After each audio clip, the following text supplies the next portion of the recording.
Revolutionary talk for revolutionary times. Promoting peace, liberty, and prosperity around the clock. LibertyTalk.fm.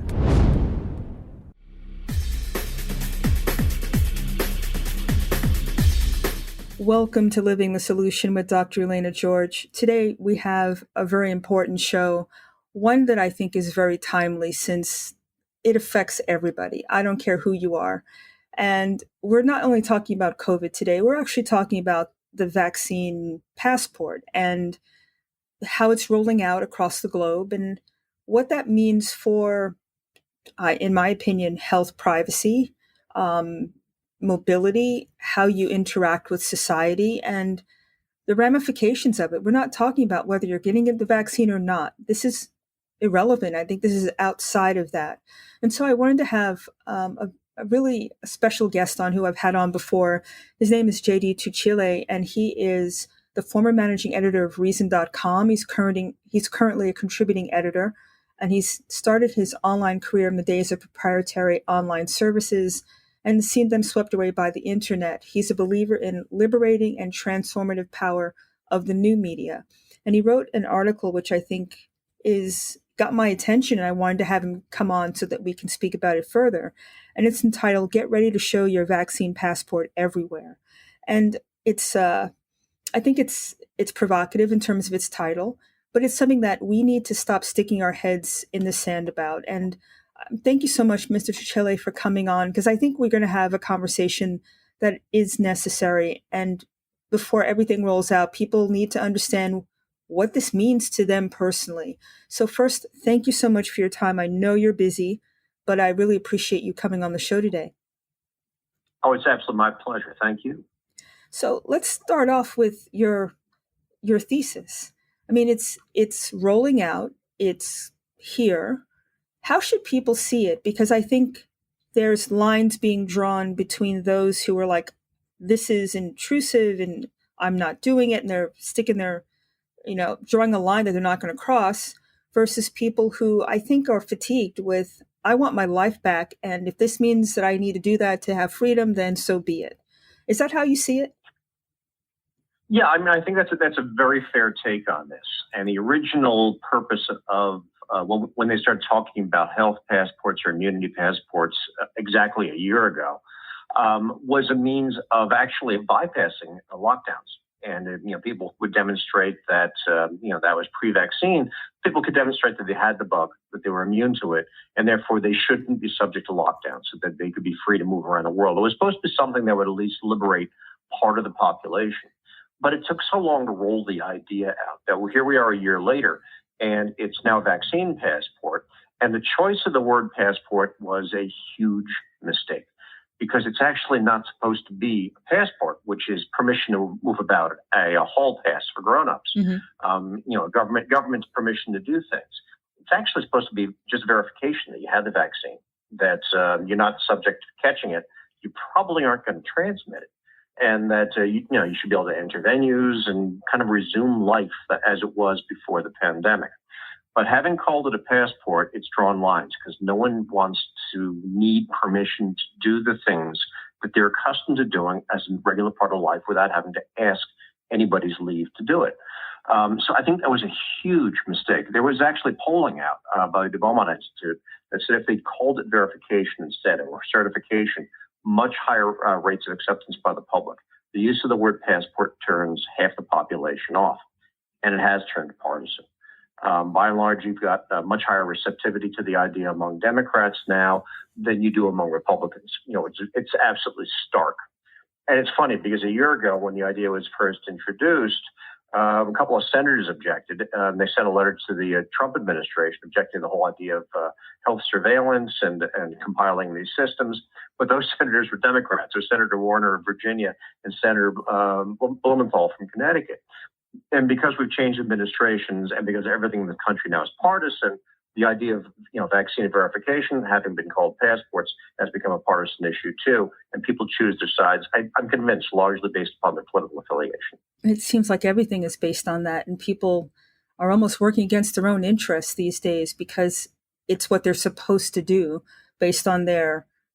I think it's a gang affiliation at this point. It's not about logic. And I'm going to play devil's advocate for a second, because is it semantics? Because it means the same thing. You still can't go into a venue. New York is pretty restrictive.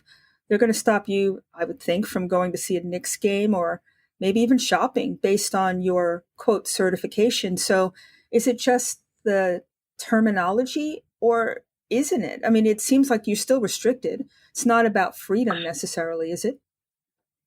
It is restrictive. And in New York, it's kind of a worst case scenario because the restrictions are state mandated. When you talked about big events, Madison Square Garden, and this has actually happened, they're required to check and make sure that people have either been tested or have been vaccinated before they're allowed to admit them to any, to games, to any events that are in the venue. And so they're adopting the state, and the state has its own vaccine passport, the Excelsior Pass. And so there, it's a state pass issued by the state government with a state mandate to check and make sure that somebody has, has passed this check before they can be admitted to the venue. So it definitely is restrictive. You're not just demonstrating to the owner of a restaurant, to satisfy his concern about his customers and his staff. You're demonstrating under pressure of law using a government document. So it's everybody's kind of worst fears all tied up in what's going on in New York. What makes it even worse is that within the last week, it found out that the Excelsior Pass in New York is very easily forged. The Surveillance Technology Oversight Project sat down and was able to forge one in about 10 minutes. And so it's a document that you have to carry. And technically you don't have to. You just need the pass. You just need the certification, and you can just carry that CDC card, vaccination, and that would get you into the venue. But you've got this formal document from the state, which is supposed to satisfy all these concerns, and it's as easy as anything else to forge. But it's subject to state mandates. Everyone's pressured to use it, and so you do have that worst case scenario there in New York. So yeah, this is a state restriction. It's not just something that eases people's concerns. At least in the case of New York, it doesn't have to be that way everywhere. Well, another take on it, and again, I'm going to put the other argument out there. Does it lead to a double society? Those that can access things and enjoy, and those that can't, based on not going along? I mean, to me, I don't like it necessarily. I think we should all have personal responsibility and take care of ourselves and look out for our neighbors. But this almost seems like you're getting one of those Dr. Seuss books, gold-bellied sneetches, star-bellied sneetches versus those that don't have it, and those get treated differently. How does that affect society, do you think, if we still have this line that's separating us? How is that going to help us hang together as a society? Well, it's not. It's going to deepen divisions, especially since receptivity to taking vaccines in and of itself is divided along partisan lines. But also ease of access to the vaccines, and so much of it is done over the internet. And in a lot of states, it's been a matter of having to have a fast internet connection so you can snatch that appointment the moment it appears before somebody else takes it. So in a lot of cases, it's being a little technical savvy, being inclined to take the vaccine at all. And that has given people a step up. If they're tech savvy, which generally means younger, and if they also are willing to take the vaccine, which generally means that you've got either neutral to a Democrat partisan affiliation, those are the people who are going to get the vaccine, then get the pass, and then be allowed to kind of resume life before everyone else can. So you do create different classes of people in terms of what they'll be allowed to do based upon their willingness to take the vaccine and their technical ability to access the vaccine and also access these vaccine passports, which do require at least a modicum of technical savvy in order to do it, to go through the system, enter your data, and have the QR code on your phone, or even just to print it out and so you can have a paper copy. Each step along the way is a barrier that you have to overcome in order to be able to resume everyday normal life as we knew it before the pandemic. Do you think that, I'm going to take a break, but just to throw out the question out there, is there another way that we could not highlight these barriers, that we could use a different approach instead of the stick, make it the carrot and go about it in a more scientific way? And I know it's more of a technical question, but, we continually test people for using the PCR test, but we don't seem to use the antibody test, which technically would free up a lot of people who've already been exposed, who are now carrying an immunity to it, and therefore should be part of society too. I mean, I'm throwing that out there because from a science standpoint, we only seem to be looking at it one way. There's only one way to do this. And I'm not so sure that science bears that out. So let's take our first break, because I'm curious to know your thought on that when we come back. You're living in the solution. Welcome back to Living the Solution. We're speaking with Mr. J.D. Tuccille, and he has written an awesome and very timely article. And people can find that. Actually, it'll be linked after the show today, so that you can go on the libertytalk.fm website and actually read it. But before the break, we were talking about, or I was asking a question about the science. There's so many things that's happened in this year where we were told a lot of different things. And I think that's why there may be lines drawn, because we're hearing all sorts of different pronouncements about how we should interact with each other, how we should protect ourselves, what freedoms we should have based on possible infection rates, etc. And I think the simplest thing would have been to look at the antibody rate. Everybody should be tested for that, because the PCR may not actually tell you if you're actively infected. And so it just never stops. You're just like this cycle of, we just keep testing, we keep getting the same result, and we keep ramping up these restrictions. What's your take on that? Is there a different way that we can approach this that won't divide us? Yes. Yeah, there's definitely a different way to approach this. I mean, the first thing to remember is that vaccination in this country is going forward rather rapidly. We're well ahead of Europe, well ahead of Canada. We're well ahead of most countries, certainly given the size of this country. And the fact is that once you're vaccinated, your chance of infection plummets dramatically. Chance of getting serious disease from COVID almost vanishes. So if you're vaccinated, you're really not at any significant risk. I mean, the risk has been almost wiped off the table in terms of your exposure to COVID. Those who choose not to get vaccinated are taking that risk on themselves. Presumably, they are willing to undergo that risk. They've assumed that themselves. It's like going mountain biking and deciding you're not going to wear a helmet. You chose that, your choice. There's no particular reason then why we have to worry in terms of once we get to the point where those who want to get vaccinated have had the opportunity to do so, and we're rapidly approaching that point. There's no particular reason that I can think of why certification of vaccination should be required, because those who have had the opportunity and have taken it to be vaccinated will essentially have eliminated significant risk in terms of COVID. And those who chose not to get vaccinated assumed whatever risk comes with continuing to interact with a world that has COVID in it.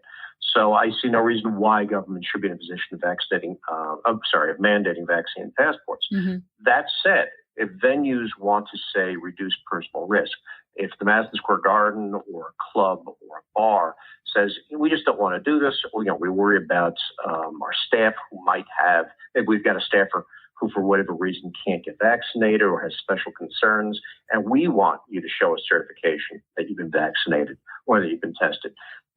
They're private venues. Let them do that.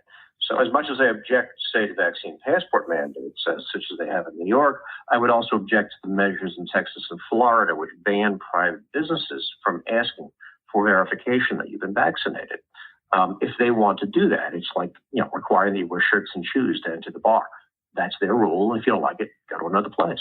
So a world of people making their own rules for their own property and also either minimizing risk as best they can for themselves or else dealing with the risk that they have assumed voluntarily is one, I think, where we don't have to worry about mandates and hall passes and whether the word verification should have been used instead of passport, because we're all making rational choices as we see them and living in a world in which that results. I mean, if it were that way, I would totally agree with you, but there seems to be this, I don't know if it's qualitative, quantitative, but there's this assault physically sometimes of people who don't want to get along and do go along with the group. And that shouldn't be. And I agree with you. If the vaccine works, and that's the thesis, then if those who've taken it, then they're protected. And everybody else who doesn't want it, I believe, should have personal responsibility and take that risk. But it's not like that. They're saying that 100% of the population needs to be vaccinated. That's, to me, an overreach. And that kind of flies in the face of why you do it. It's supposed to be to gain herd immunity. Once you reach a certain amount of people, then by definition, the virulence, the prevalence drops and you move on to something else. But it doesn't seem like, it's like they keep moving the goalposts with this. You know, it was... I think, yeah, that's exactly right. I mean, I think we're seeing those goalposts jump ahead every time we get close to them. Mm-hmm. I mean, they're being moved deliberately so, and it's ludicrous. I mean, we go through every year we have influenza come through, and sometimes it's awful influenza, sometimes it's not. The vaccine for influenza is rarely more than about 50% effective, but we use it because it reduces risk. It reduces the danger. We don't ask for perfect safety because that's not something that the real world has to offer. We now, in the case of the COVID vaccines, have extraordinarily effective, extraordinarily rapidly developed vaccines. The major ones in this country, Pfizer and Moderna, once you've been double vaccinated, have better than 90% effectiveness at eliminating infection and something close to 100% at eliminating serious illness. That's much more effective than most vaccines are. So why we're not simply saying that once you're vaccinated, you can just go ahead and do whatever you want to do. I don't understand why that would not be the case. And then simply saying, and those who chose not to get vaccinated, do what they please too.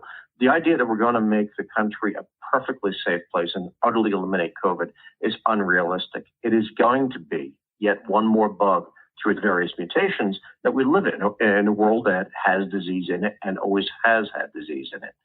It's a good thing that we have better medicine now than we did 100 years ago, but life has certain risks to it. I mean, we can go back to the days of the 1920s when Calvin Coolidge, the president at the time, his son died after cutting himself on the tennis court because he got blood poisoning. There were no antibiotics yet. Mm-hmm. Risk comes with being alive, and we have much reduced risk already in terms of COVID. We should just be happy about that and move on. Well, I wish we could, but it seems like it's the next variant. It's the next mutation. And, you know, you made a statement a while back about the goalposts moving, and I just want to throw it out there again.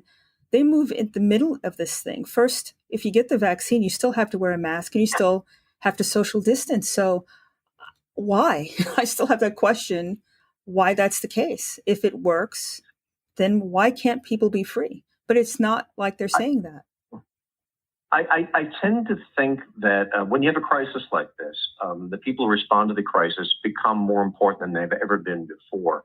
And I think they're loath to surrender that importance. Mm-hmm. People like Dr. Fauci, and he's much vilified, and I think that there's some reason for that. He keeps on changing his message. Now he's talking about even after you're vaccinated, you should still wear a mask, mm-hmm. You shouldn't eat indoors, you shouldn't go to parties.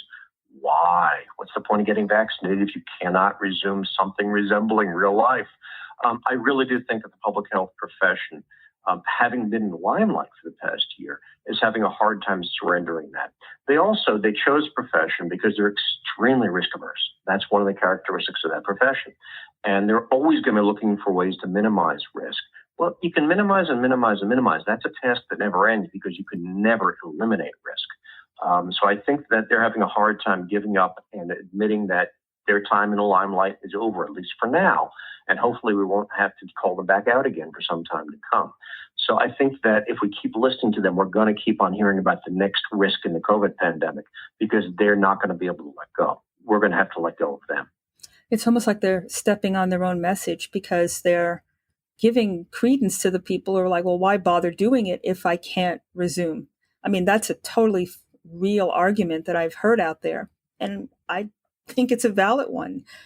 Why go through anything if you don't have reasonable expectation of it actually working? Now, we don't really know the long-term effects of this, right? It's still under emergency use authorization. It's still none of the vaccines have been approved by the FDA at this point. So we're literally taking their word for everything. And it's very subtle. It says it may decrease your risk of getting severe COVID. It doesn't say you can't get it. And it doesn't say you can't infect somebody else with COVID. So from that standpoint, too, scientifically, vaccines are supposed to provide protection against. This doesn't say that, right? It's promising a decrease in symptoms, may, not shall. So it's, I'm looking at the words and I'm looking at the fact that we don't have anything to hang our hat on of something that's come, another iteration of this vaccine, the second generation, whatever you want to put it. We are the test subjects on this, aren't we? We definitely are. And the fact of the matter is there is nothing that human beings do that does not involve balances of risks, trade-offs. And nothing is risk-free. And we've become so incredibly risk-averse in our life, I think probably because we've eliminated most of the great dangers, that we start looking for small dangers to worry about to fill that hole in our lives that used to be filled by real fears in the past. And so we're going to have to make trade-offs, but the risks that we know of in terms of the vaccines and in terms of resuming life relative to alternative risks, we're going to have to make some trade-offs, but they're worth making in order to get back to real life, in order to get back to generating wealth, seeing people, having social discourse, having our children, in normal, healthy educational and social environments again. It's worth taking a small risk in order to resume life and do these things, because those risks cannot and never will be eliminated. So yes, we are using under emergency use authorization these vaccines. There are side effects to some of them. I got wildly ill on my first dose of Moderna because I'd had COVID last year. My body looked at it and said, "Oh, we recognize those virus fragments," and bang, 36-hour flu. So there's a certain risk involved there, definite discomfort, but it was better than COVID, and now I'm vaccinated. So I think we have to stop being so risk averse and just get back and be willing to resume real life, understanding that there's going to be risks in the choices that we make.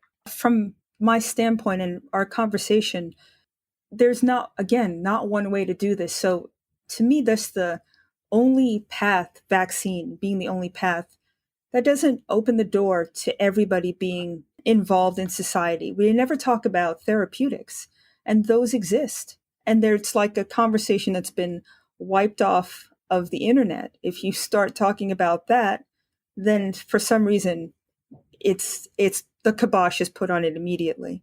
And that doesn't allow people to have a conversation. I think to me, that's been the thing that's missing the most about this. There's no conversation from a scientific standpoint, social discourse. You are the worst person in the world if you have a question. People have really separated themselves. Friends have drawn lines. And that to me is the worst part of this COVID situation, is that we're breaking apart from a family, friend, coworker, employer, employee standpoint.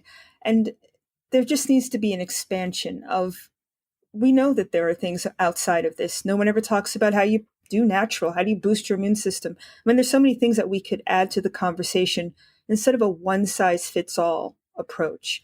And I'd be curious to know about your take on that.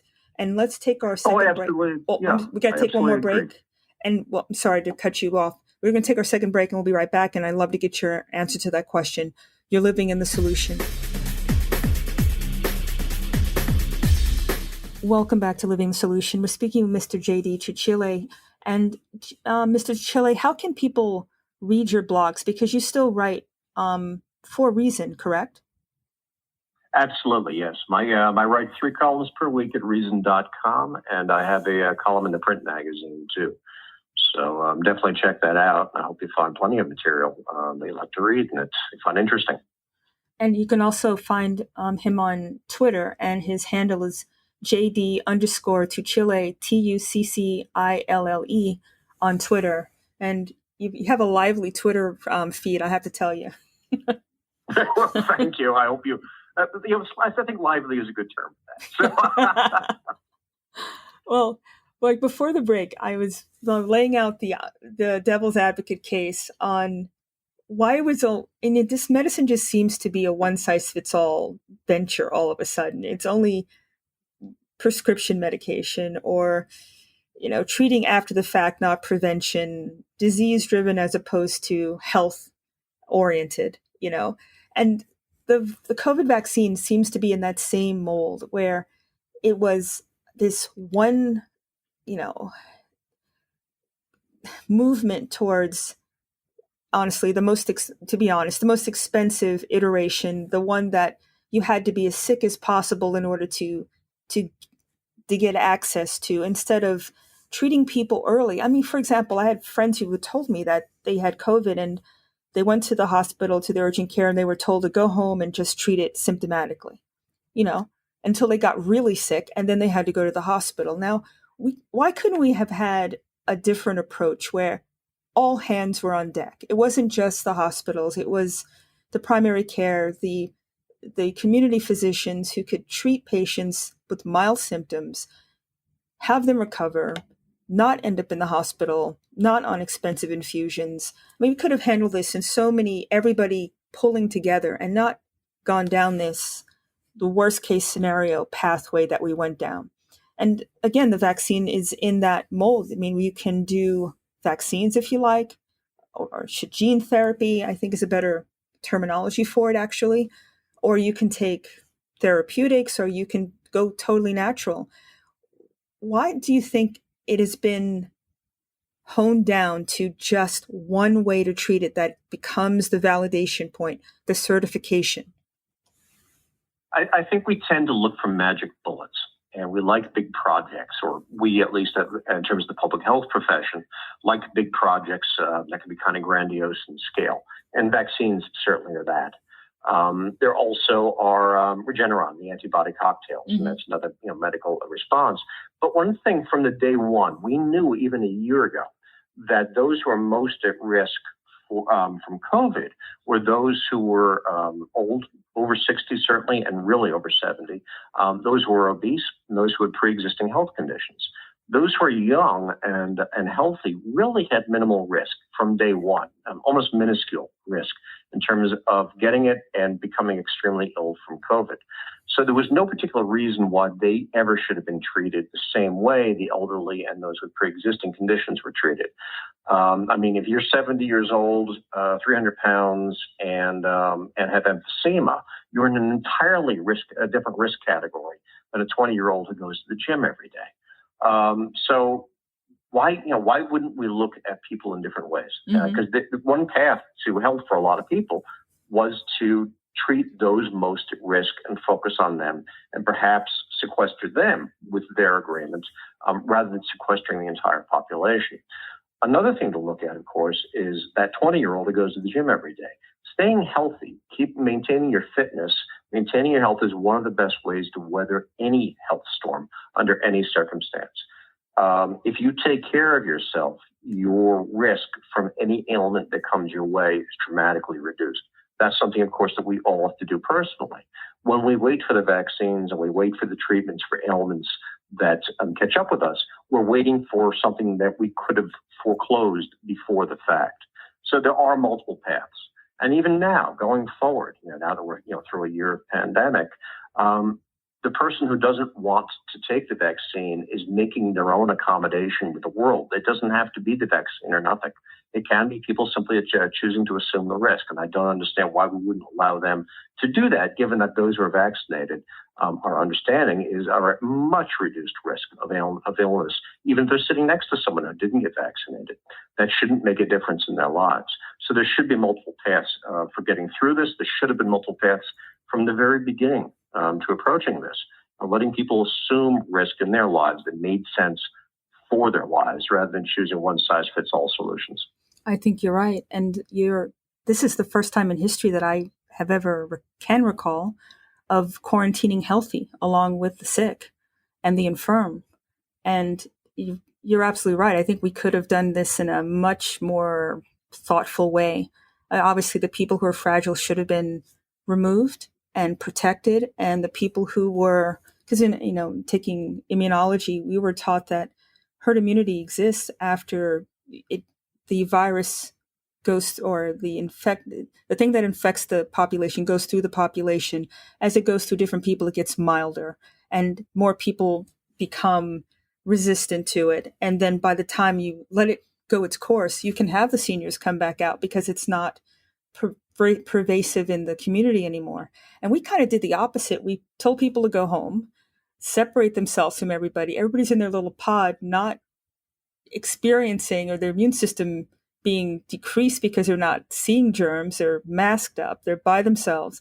I mean, there's a lot of things that we, from a infectious disease point of view, we kind of went the opposite way on, which I thought was kind of interesting. But, no one ever talks about the emotional side of this. There's been a real change, I think, in how children are developing.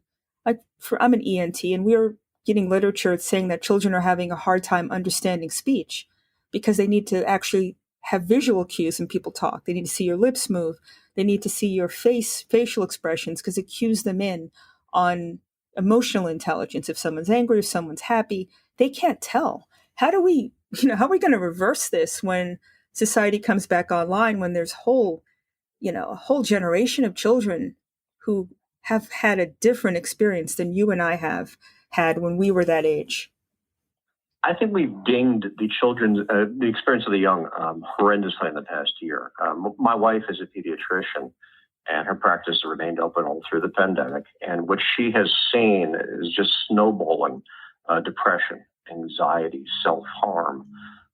Kids are suffering socially. They're suffering from fears of things that they can see affect the adults around them and over which they have no control. Mm-hmm. They're suffering from social privation, not being in normal classrooms or in normal activities, being separated from their friends.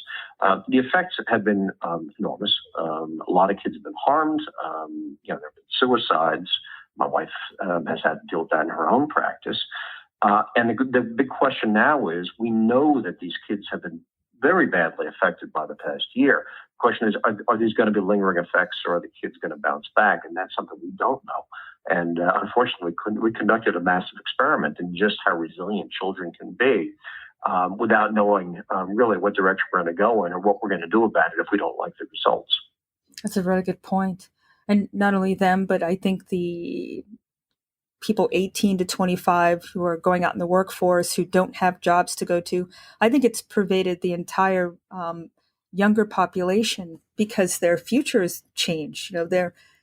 I was looking forward to graduating when I was in college, and I had goals that I could pursue. I don't know if that's still, if the young generation today feel that way, because things are just so up in the air.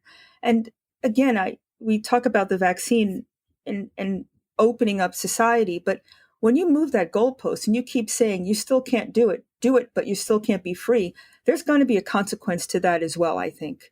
And I don't think they're looking at that.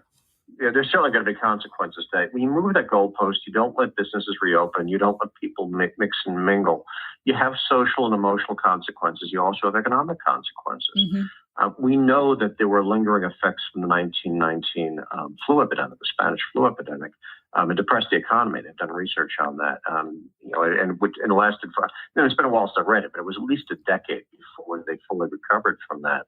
They're forecasting that we're going to have a lower GDP even going out towards 2030 than we would have, in the absence of the pandemic and the lockdowns. Mm-hmm. Some of that maybe would not have been avoidable because people would have withdrawn from going to businesses, going to bars, going to concerts and such. There would have been less economic activity anyway, but certainly mandated lockdowns forced deprivation on people that they would not have chosen for themselves. So the economy then ends up being smaller than it would have been, not by people's choice, but mm-hmm. by law. And that will linger for an unknown period of time to come. There will be fewer choices. I mean, I know that college students are doing more poorly because I've spoken to some. My wife still has a couple of college kids in practice. They're a little bit older. They stay in touch with their old physician. And some of them are just barely hanging on grade-wise because they're so badly depressed during this process. So they're not going to have, unfortunately, the same options going, when they graduate from college or going on to the next year of college, depending upon where they are, or even staying in college, that they might have had if things had been more normal. Again, some of that may have been unavoidable, but a lot of this was forced on them, and it's going to leave a nasty mark going forward.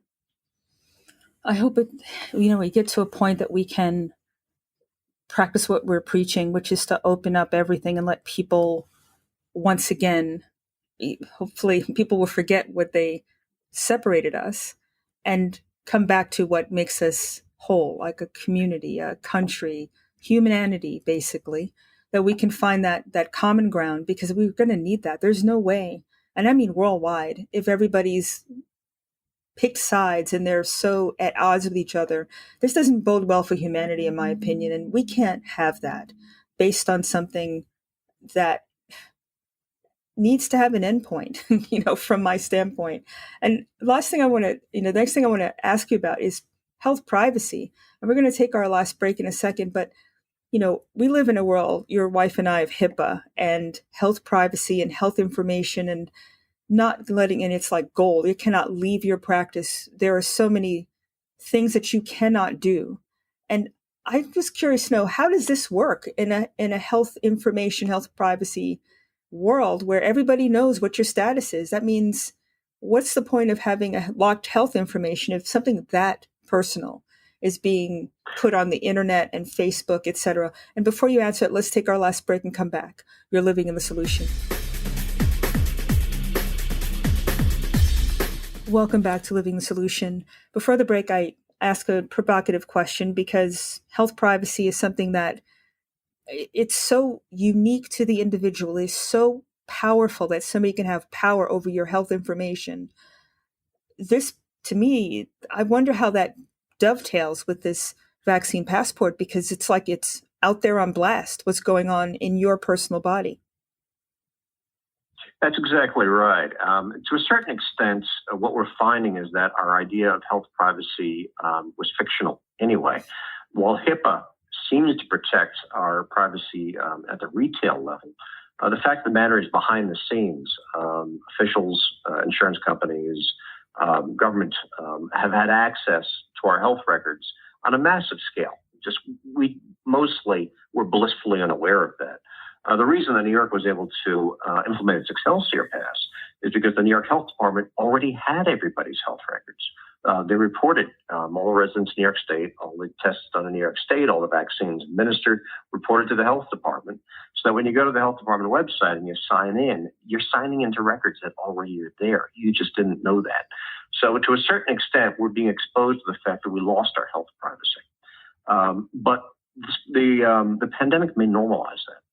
And if these vaccine passports become accepted, a regular part of life, it's unlikely that they're going to stop at COVID. I mean, once you've got an app on your phone that reports your COVID vaccine status, it's extremely easy in most cases, because the apps were built this way, to add more information in the future as somebody gets a great idea 2 or 3 or 10 years down the line, to put in a new vaccine requirement or a health requirement of another sort in there that could then be reported. That's already stored in some health records someplace, but that the app on your phone will then access or report the status of, so you can pass a checkpoint along the way, whether it's for travel or for attending an event or for whatever else it might be as the opportunity arises. So that, to me, is the big concern about these vaccine passports. It's less verifying your vaccine status in the short term, which might be harmless, may even be good, at least if it's voluntary, not mandated from the top. But it's turning into a regular thing. You've got to show your documents to do everything going forward in the future. And because it's so easy to do, that becomes a more and more pervasive requirement as we go about our lives. How do we keep that from becoming a weapon? I mean, if you don't have the right mindset, if you are, I mean, you can imagine, this reminds me of what's going on in China with social credit scores. They'll follow your social media accounts, where you buy your whatever you're buying, where you're buying it from. And could it be used against you because you don't go along with, you have a question or you're an outlier in some way? It seems like you're opening up a Pandora's box, really, with good intentions. Yeah, but I think we're backing into a social credit score environment. I don't think we're doing it deliberately, but because so many things have a partisan quality to them now, it's very easy to start screening for things like, are you a gun owner? Have you taken a vaccine?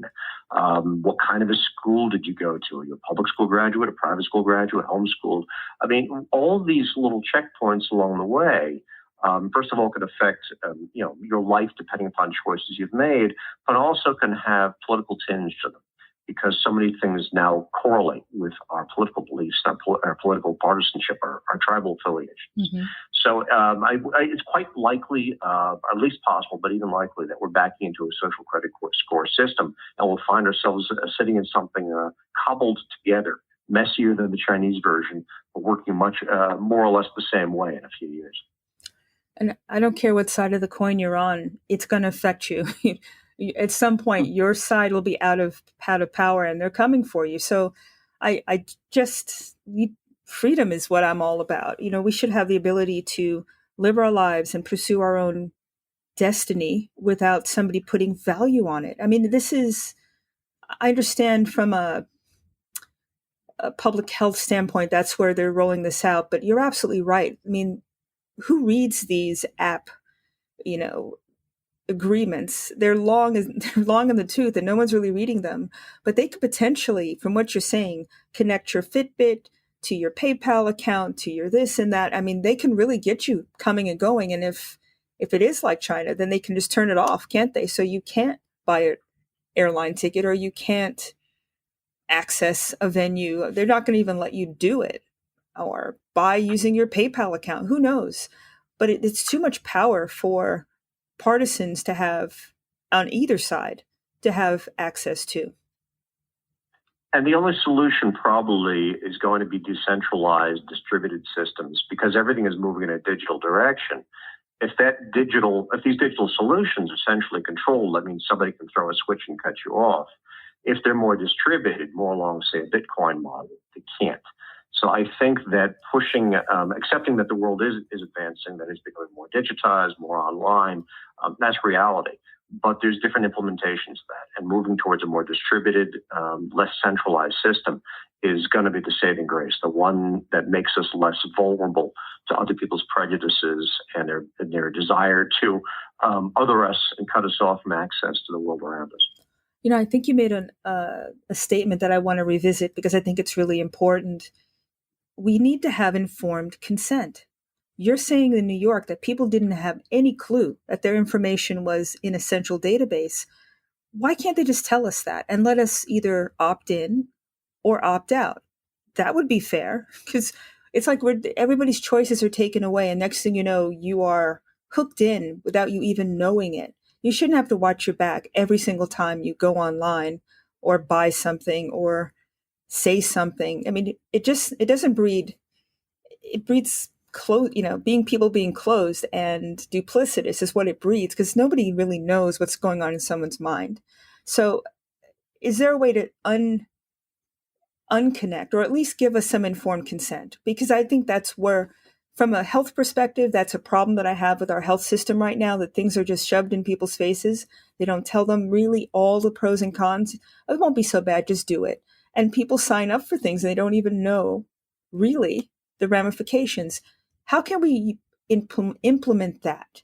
I think that would at least give people free will to choose or not choose instead of being coerced. The most sensitive data in our lives, the health data, financial data, is at this point, unless you kind of opt out of the modern world, it's almost beyond our grasp. I don't know of any way you actually, if you go to the doctor, if you use credit cards, if you live the way most people do now, I don't know of any way that you keep your data from being gathered and stored in central repositories. New York requires that all the health providers in New York, kind of centralize this vaccination data, the test data, it all gets reported. I guess if you carefully went, paid cash, didn't use insurance companies, went to private providers, you probably could opt out of that system. Mm-hmm. But it would take some effort. And I think that it's a conversation that is overdue, because we created all these networks and started accumulating this data long before anyone said, wait, should we ask people first? Mm-hmm. That conversation never really happened. And so we're kind of coming to that very, very late in the game. Maybe we can put a break on it if we add some liability to this mix. There's no vaccine that's made, I don't care what it is, where there's liability, especially the ones with emergency use authorization designations. There is no liability. Maybe there should be, so that people would think twice about just putting something out there and like, oh, well, it doesn't work, or, oh, well, there's complications and no one has a recourse. Just like your health information, if it ends up in the wrong hands and it affects you, you should be able to have some recourse that someone is going to be liable for messing with you or messing your life up. Don't you think? Maybe that would slow this train down. Well, the whole point of the emergency use authorization is that it's emergency use. I mean, that comes with a package of suspended rules, liabilities, and such. Normally, in life, there's a fair amount of liability, and there's also a fair amount of assumption of risk in a lot of areas. Health, dangerous tools. When you get too much liability, you get silly labels on the ladder telling you not to stand on the top and tap dance. So there's a point at which I think that it's not liability so much as it's having basic conversations without being presumptuous on a policy level. And when government started simply accumulating health data, for instance, that was presumptuous. That was beyond the bounds of liability. So I think these conversations need to happen before the policies are implemented rather than 10 or 15 years later. I agree that. I totally agree. And you don't know what you don't know. So I think a lot of people have no idea that this amount of information is held. They're not individuals that are anonymous. From cradle to grave, they have information on us and they have data on us. And it's kind of disconcerting to think about that. And, I just want people to be informed so they can make a conscious choice. And I didn't even know this. And I actually read an article and it was confirmed by another colleague that a patient, not of mine, but asked their insurance company, their life insurance company, if they took the vaccine and something happened and they passed away, would they be covered? And the insurance company said no, because it's not FDA approved. It's experimental. These are things that I kind of would want to know, right? If I were taking the vaccine, or I'd want to know stuff like that, because that affects potentially your choice, wouldn't it? So things like that, where people can just have a real sense of pros and cons and alternatives. I'd love to see that be part of the conversation, because it's just like, just do it, and like it. We need a lot more transparency across the board, I think. People need to know what they're agreeing to do before they do it. I think that's true. Well, on that note, our time goes so quickly, but please tell us how we can, my listeners can find your writings and also follow you on Twitter. Absolutely. Well, I write at reason.com. I've got 3 columns a week going up over there, so there's almost always something on the front page of the site. And you can find me on Twitter, JD_Tuccille, Tuccille. And I look forward to hearing from everybody. Thank you so much. Well, thank you so much for the conversation. I know I asked some tough questions, but I just wanted to get a full conversation, because we just need to have a space where people can just think outside the box, get a full complement picture of what's going on, and make a conscious choice, because this is our lives, this is our careers, this is our future. And I want us all to go into it with knowledge and power and positivity instead of fear. And I think that's really the thing that's driving too much of what's going on in our society right now. I agree. I think that we need all of that, and we need to keep our eyes open. Indeed. Thank you again for joining me. It was an absolute pleasure. I can't wait to have you back on. Well, thank you so much. I look forward to it. And thank you, everybody, for living in the solution.